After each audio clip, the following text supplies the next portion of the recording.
You are listening to Fantha Tracks. Because of the following special program, Wonder Woman and the Incredible Hulk will not be presented this evening.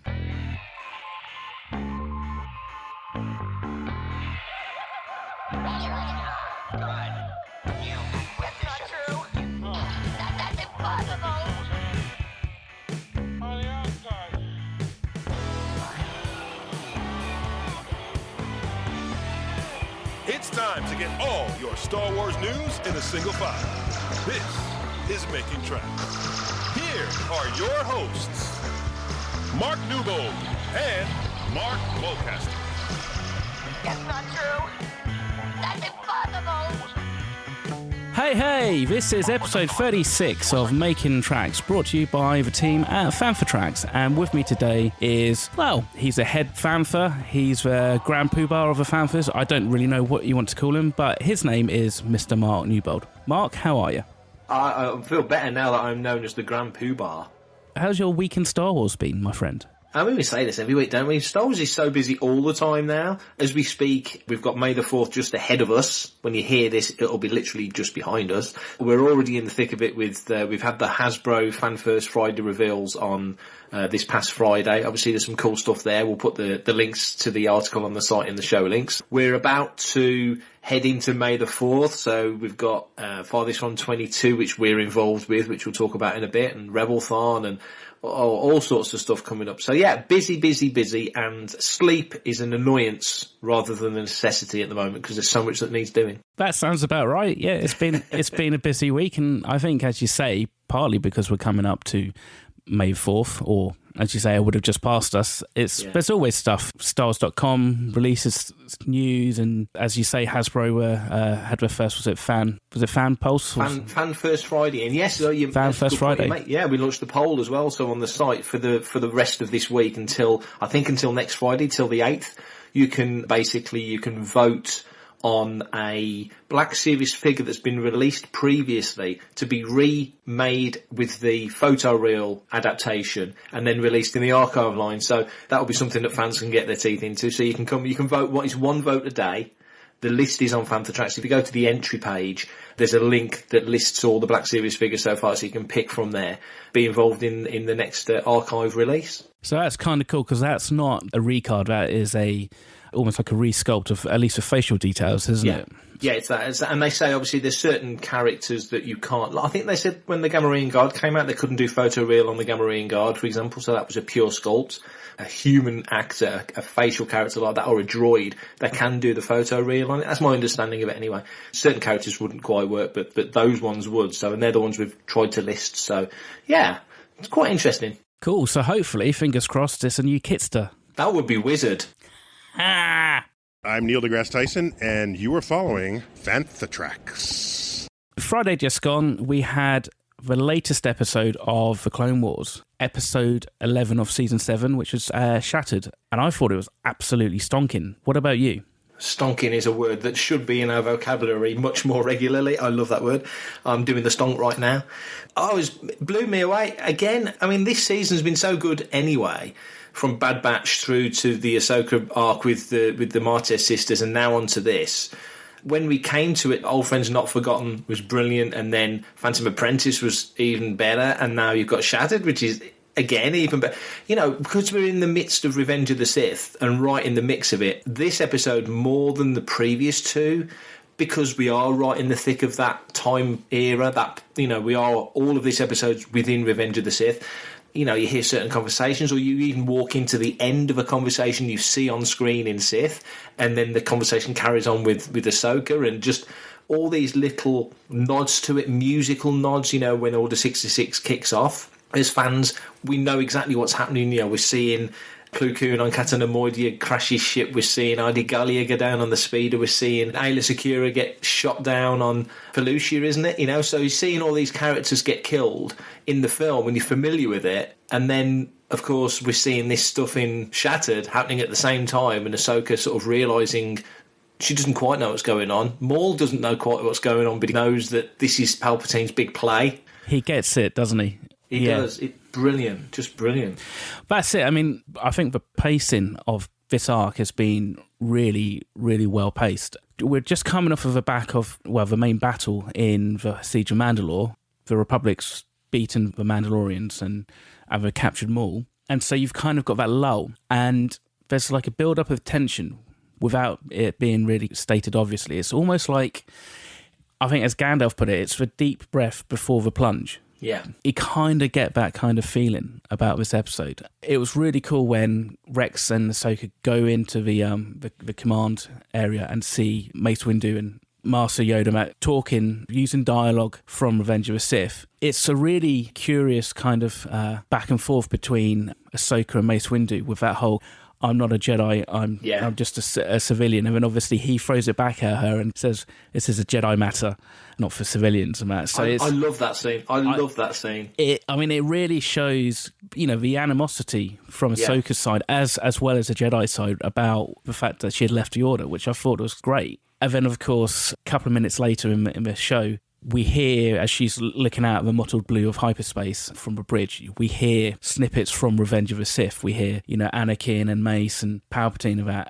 as Anakin basically falls. And we see, Maul's eyes snap open. She staggers back a little bit. And then we're into Order 66, which is just like awesome. It was brilliant. Like I say, that scene in the command room with Ki-Adi-Mundi and those characters there. It was brilliantly done because it would be so easy to write Ahsoka, because we're watching this episode unfold knowing where it's going, and it would be very easy to write the characters knowing where it's going, And so last week, when we talked about Phantom Apprentice, when we sort of said, there's that moment where she really should have taken Maul's hand, and that would have been the right choice to make what is ostensibly the wrong decision to work with the bad guy, but that would have helped things massively. And then they did a declassified Clone Wars thing on StarWars.com where they spoke to Sam Witwer, and he basically said, she should have took his hand. It was one of those real sort of shatter point moments, like balance point moments, which was brilliant. And in this one, like you say, when she says, she's almost saying to Yoda and Mace Windu, one, I'm not a Jedi anymore. You can't really tell me what to do. I'm just a concerned citizen now. Thanks very much since you booted me out the Order. And then as you just said, when she's sort of asking for information and Mace just looks at him and says, this is a Jedi matter. You're just a civilian. I personally love that moment from a writing point of view, it wasn't making her the focal point of the moment, because obviously the focal point of the moment is Anakin with Sidious at this point of time, I just thought it was fantastic. But also when she has the little moment with Yoda, the animation was absolutely spot on, because you could see in Yoda's sort of his eyebrows, he's like, come back. He doesn't say it. He would never say it. He wants her to make her own decision and her own choices.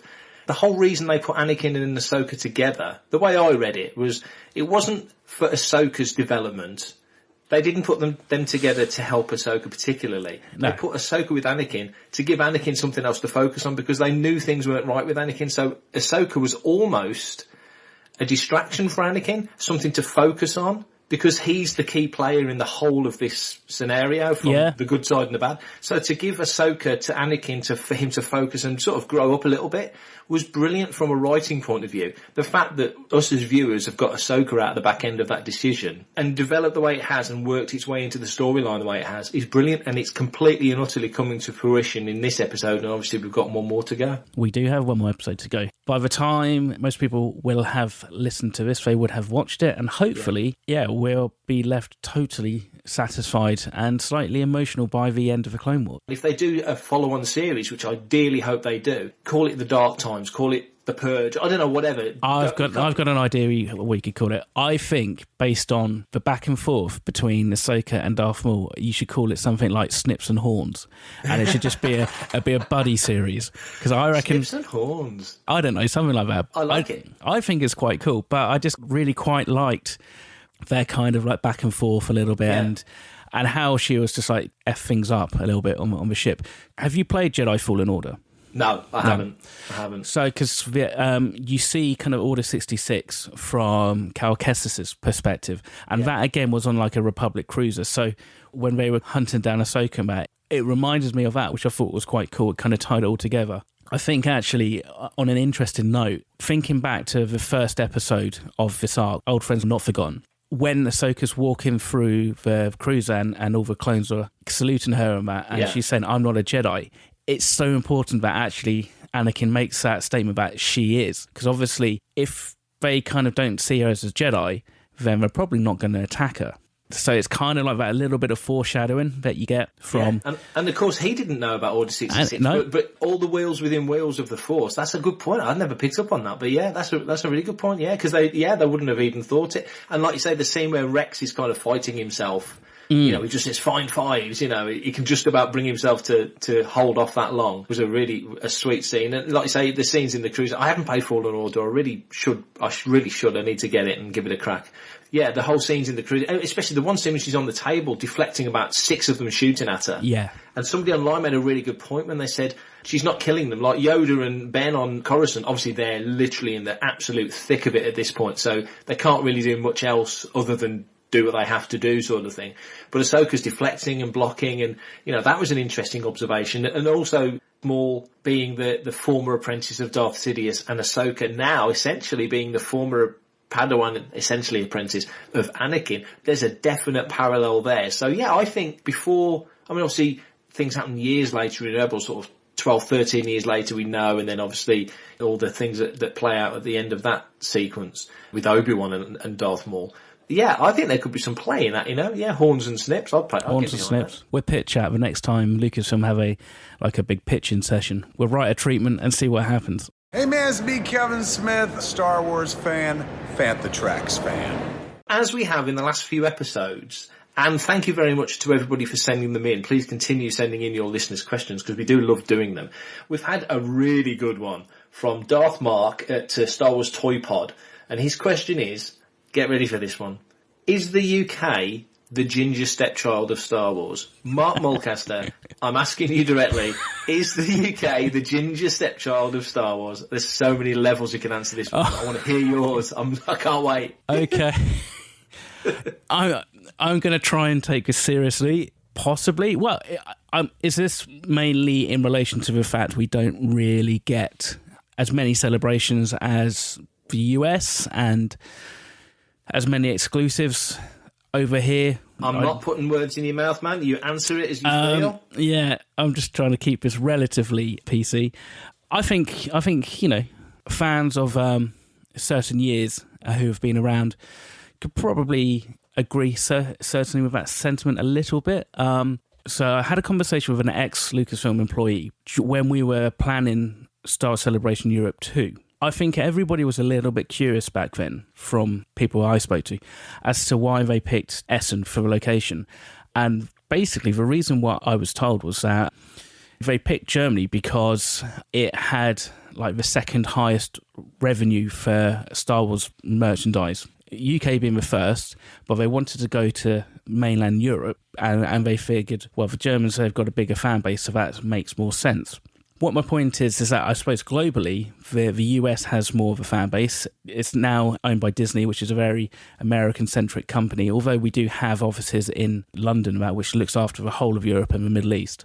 It just seems to be how it is, and I guess it's got to come down a little bit towards that, I would think. At least that's what I hope it is, and it's nothing more personal than that. Yeah, no, that's a very concise and good answer. I wouldn't argue with any of that. I think even pre-Disney, the US is the focus of Lucasfilm's attentions, and that's completely understandable because it's their biggest market. So in that respect, anywhere that isn't the States is going to be number 2. So that's understood. Ginger stepchild, I love that phrasing. It's ginger great, stepchild of Star Wars. In a way, I mean, there's no reason in the internet era with any concern other than time differences, which of course America has to deal with. East to West Coast, there's a 4-hour time difference. The UK to the East Coast of the States, there's a 5-hour time difference. So, you know, time differences are what they are. So take that out of the equation, and giving UK fans, you know, if you've got to get up at 3 a.m. to watch the latest or the final episode of the Clone Wars at the same time as the States, let's say, there's plenty of UK Star Wars fans would do it, or at least take the option if they wanted to. It's all about being given options, I think, and I think we're very lucky in that no other country outside of the States has had more celebrations than the UK. Correct. You know, Germany had one, Japan's had one.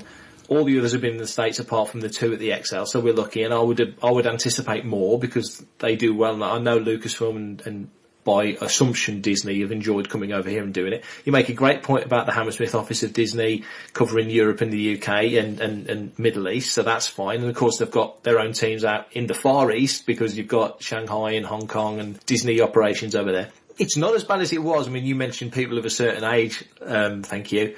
I mean, we had to wait that sort of 7 months for Star Wars. We had to wait a few months for Empire, even though the premiere was here. Jedi, we had to wait a few weeks. I think Jedi came out here in June or July. Even Phantom Menace, but that just seems to be how all film releases were. Yeah. Back then. Oh yeah, it wasn't just unique to Star Wars; it was everything. Yeah. And I suppose you could say, well, actually, we're kind of lucky in respects that all the films have basically been filmed over here, and from the Disney era.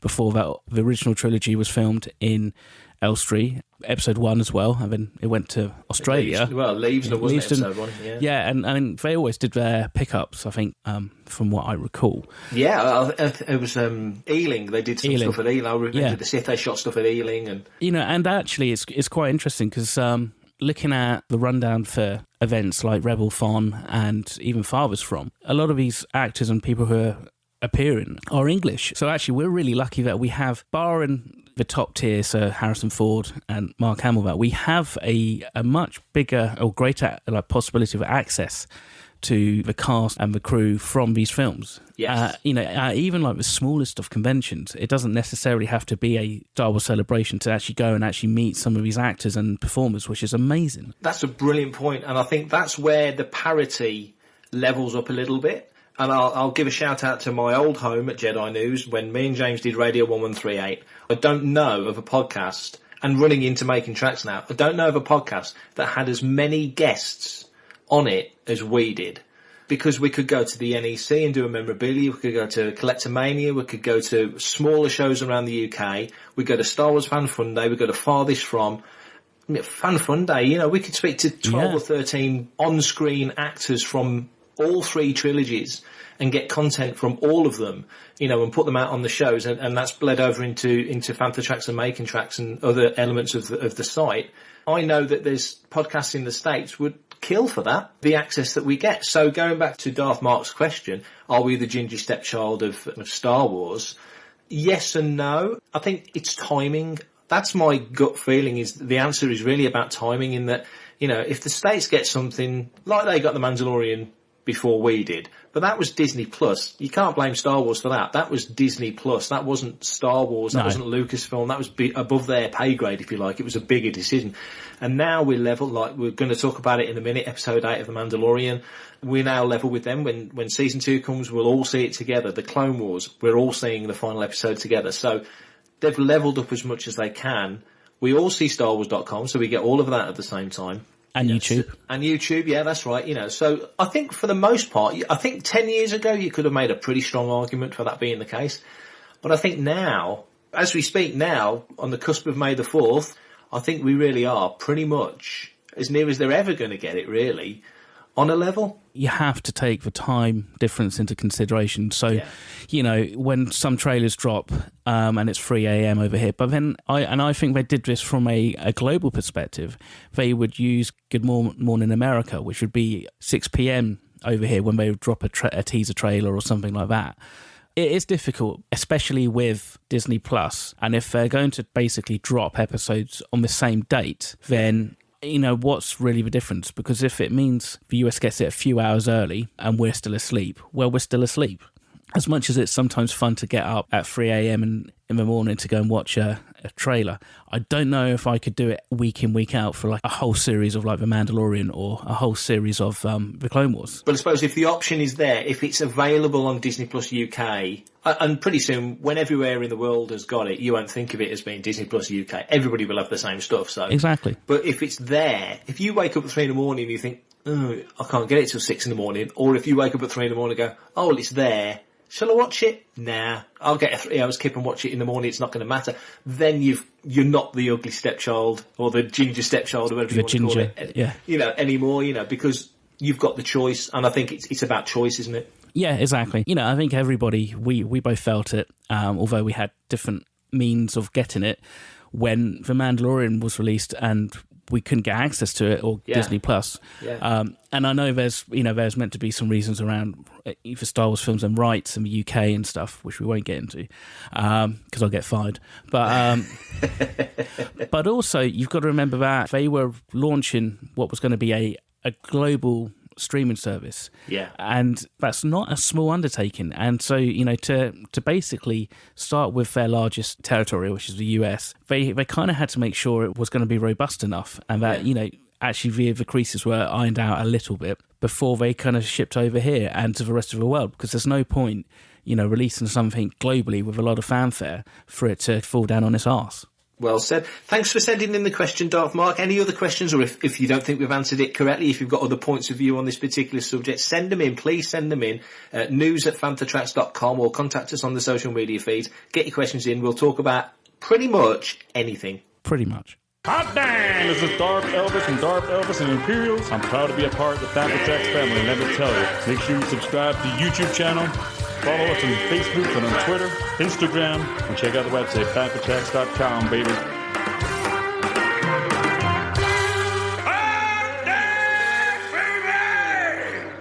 As we just mentioned, Chapter 8 of The Mandalorian came out on Friday as well, which is called Redemption. So that was the final episode of Season 1. What were your thoughts and feelings on this episode, Mark? I went back to the review we put up when it came out initially in the States back end of last year. In fact, I think it came out just after The Rise of Skywalker. I think episode 7 came out with it, a day before, and this was like the episode straight after. So, heck of a good week for Star Wars fans.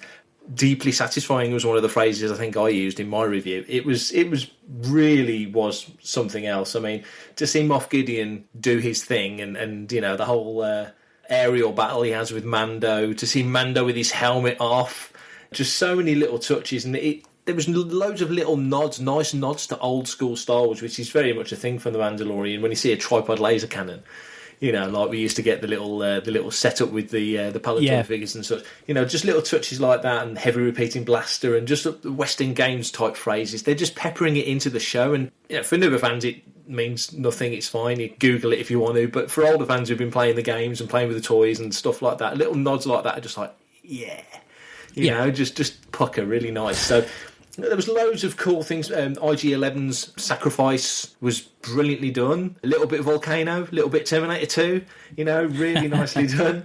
Cara, learning that she comes from Alderaan was a nice touch as well, which I thought was quite a neat little thing. Yeah, I think it gives her character a little bit more kind of focus and motivation. Yeah. Rather than just being like a drop trooper. You can understand her hatred for the imps a little bit more now. Yeah. I mean, there was a risk with her character that she could have very easily become Vasquez from Aliens. Very much. Like the heavy female grunt with the big gun. But giving her that Alderaan background adds a whole new element to the character of Cara Dune. So, like you say, it really adds an extra layer. I hope we see more of that. Because they've really gone into it they did in the EU, and they kind of have in the sort of the inverted commas canon era, or whatever you want to call it now, of Alderaan survivors. And Cara, it makes all the sense in the world that she would want to fight for Leia because she's from Alderaan. It's like, I've actually really legitimately physically got something to fight for, because I'm fighting the same people you fought because they took our planet away. That was a really neat touch. And yeah, talk about leaving you wanting more. At the end of this episode, it's like, hurry up, season 2, please. Absolutely, yeah, I kind of agree. I mean, it was great seeing the Imperial troop transporter. Yes. I think. I was still trying to figure out how they managed to cram so many troopers into that thing. I might need to go back. It's a TARDIS. Yeah, it is. I was thinking, I wonder how many they can fit in. Because there's 4 or 5 doors, so how many they can actually fit, side by side about this. Probably, bit of TV magic going on there, I think. It was nice also seeing just the amount of bodies.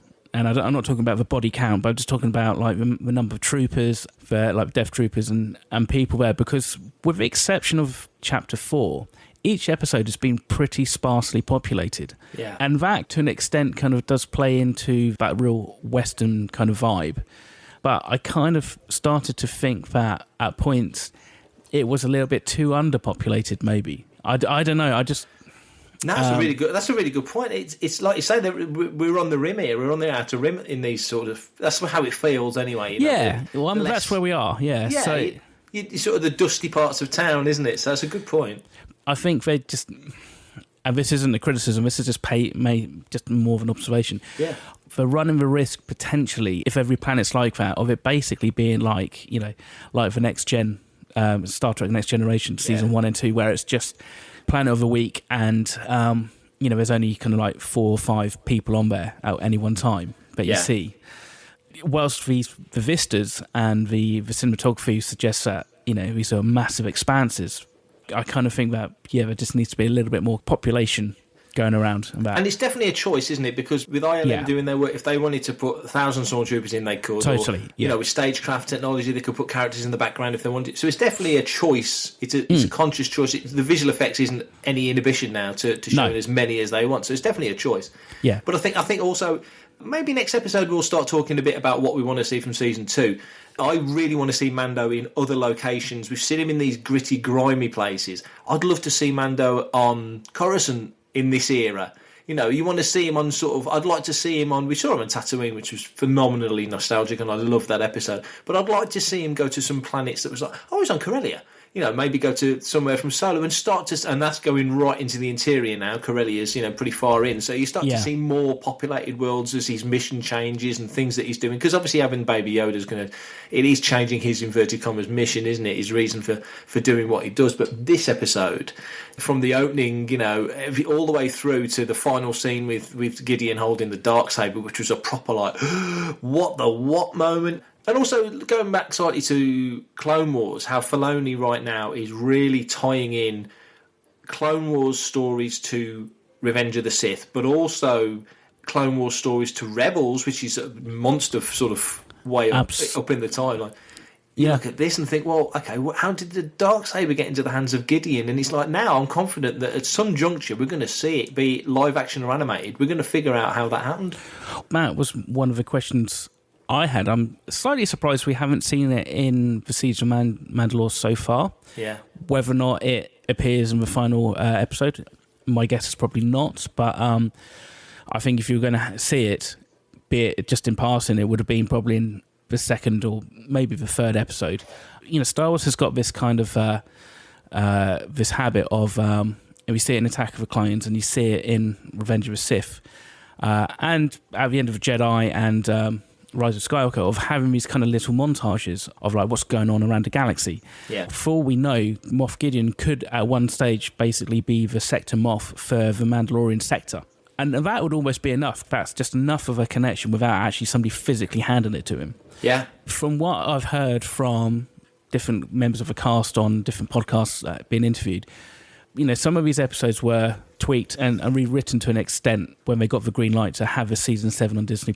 Yeah. I kind of think that at that point, I wouldn't be surprised if Filoni was possibly going, right, how can I join the dots a little bit into The Mandalorian? Because The Mandalorian was well into production by then.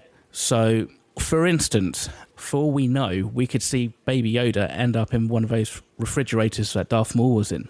Yeah. I'm just thinking like, that kind of like box where Maul was transported in. Yeah. Well, I mean, we're going a bit off topic about chapter 8, but the point is, your point is perfect.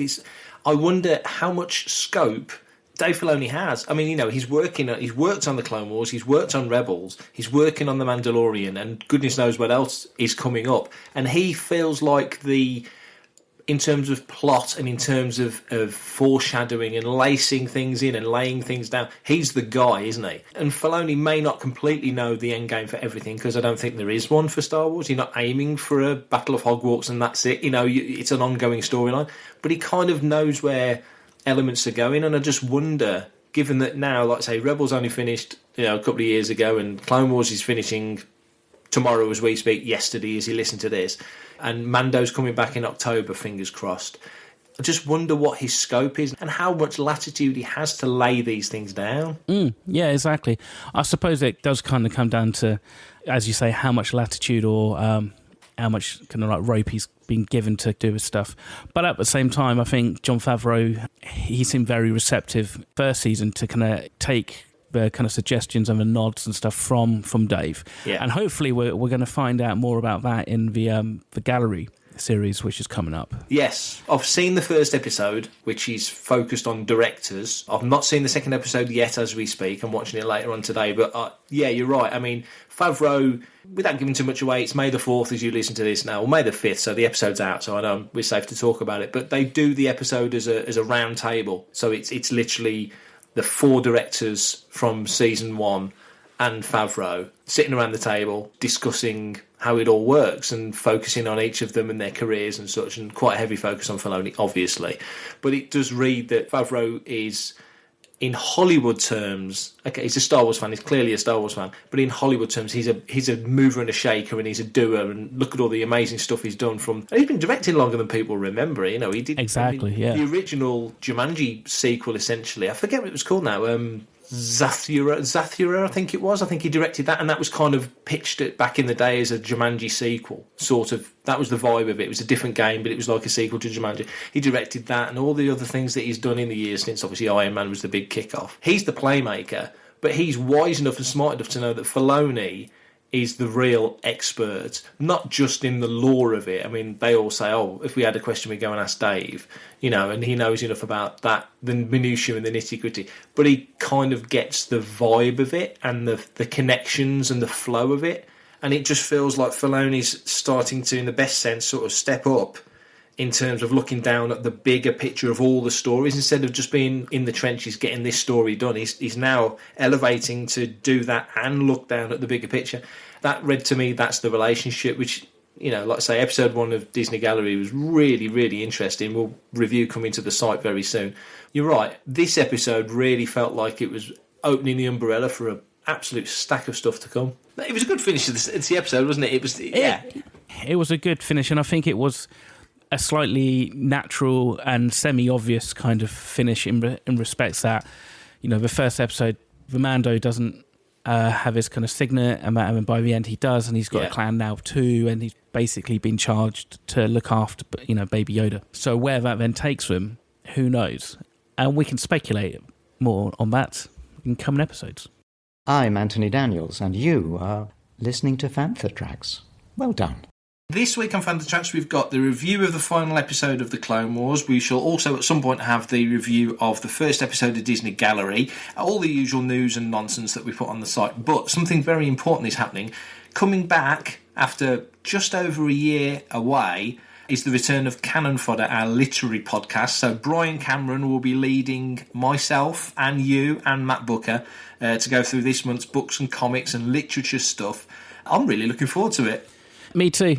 This has been long coming, and it's, Brian knows his stuff, so this will be a really good, fun show to listen to, I think. I hope so, which basically means that you won't be hearing literature news on Making Tracks going forward. All your literature news, as well as being on the site, you can go and listen to it on Cannon Fodder, so it'll be once a month. Cannon Fodder back from the netherworlds of the Force later on this week. So that's all we've got for episode 36 of Making Tracks. If you want to stay part of the action and up to date in all the Star Wars news, check out the Fantha Tracks app via the App Store on your mobile device. You can reach us via email at radio@fanthatracks.com. Comment, like and share on any of our social media feeds at Fantha Tracks. Be sure to subscribe, leave a review. We'd like some 5-star ones, please, on Apple Podcasts, Google Podcasts, Spotify, or your podcatcher or smart speaker of choice. You can email us with your listeners' questions, radio@fanthatracks.com or news@fanthatracks.com. Just mark it listeners' questions and we'll compile them and get some more looked at. We've got a busy few days ahead of us, and obviously loads more to talk about on the next show. Thank you very much, and may the Force be with you. Coming up next on Fantha Tracks Radio, it's Cannon Fodder.